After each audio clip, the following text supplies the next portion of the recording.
నాకు ఉన్నంత అవగాహన నేను మళ్ళీ చెప్పడం దుర్మార్గం అవుతుంది. వీళ్ళు చెప్పింది ప్రతిదీ నోటెడ్ సార్. మీ సలహాలు, మీ ప్రశ్నలు, మీ హెచ్చరికలన్నీ నోటెడ్. కాబట్టి తెలంగాణ రాష్ట్రంలో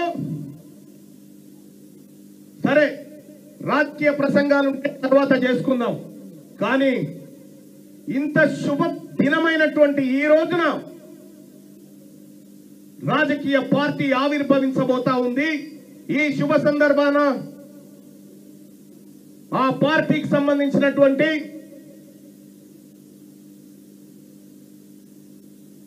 ప్రకటన ఏమనుకుంటారు మీరు? పార్టీ ఒకసారి చెప్పండి, ఏమనుకుంటున్నారు? BC right. ప్రజలారా, తెలంగాణ రాష్ట్రంలో ఈ ప్రజలకు ప్రాతినిధ్యం వహిస్తూ ఈ ప్రజలను రాజ్యాధికారం వైపు తీసుకుపోవడానికి తెలంగాణ రాష్ట్రంలో ఆవిర్భవిస్తున్న పార్టీ తెలంగాణ రాజ్యాధికార పార్టీ అని చెప్పి తెలియజేస్తా ఉన్నా.